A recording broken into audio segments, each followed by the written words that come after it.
La République regarde ses enfants, suit leur parcours et sait reconnaître celles et ceux qui, même loin de ses frontières, continuent de la servir et de la faire rayonner. C'est le message adressé par ces Congolais de l'étranger à l'ensemble de la diaspora congolaise. Ils sont venus à la maison pour écouter le Père, car le Père n'est pas seulement celui qui montre le chemin, il est aussi celui auprès de qui l'enfant peut revenir lorsqu'il a beaucoup marché. Au cours de cet échange avec le président de la République, Denis Sassou Nguesso, ils ont dit qu'ils sont venus voir, comprendre et contribuer. Certes, ils ne prétendent pas représenter toute la diaspora congolaise, mais ils en sont une expression organisée autour de 5 pôles: économie et agriculture, santé, entrepreneuriat, diplomatie, communication et médias.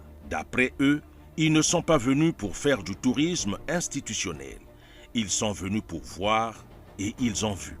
Nous sollicitons respectueusement votre impulsion pour un cadre institutionnel permanent de dialogue et d'action avec les Congolais de l'étranger puisse prolonger cette dynamique.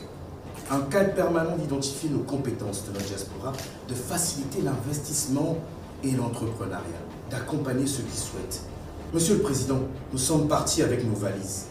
Nous revenons avec des espérances. Nous sommes partis chercher des opportunités. Nous voulons désormais contribuer à en créer.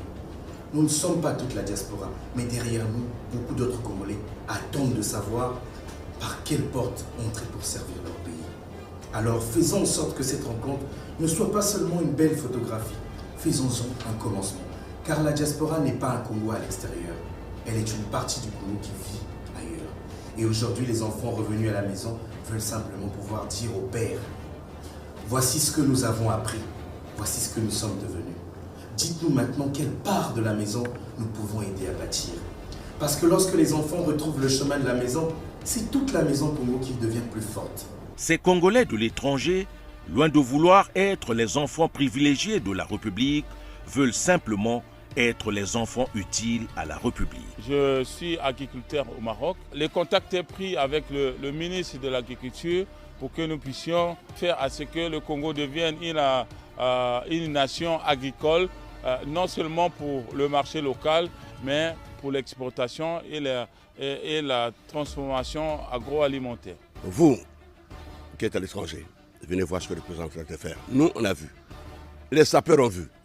Je vais aller donner le message aux sapeurs de France et dans le monde entier de revenir au pays, venir travailler pour le pays. Alors je demande à tous les sapeurs de vous préparer parce qu'on va recevoir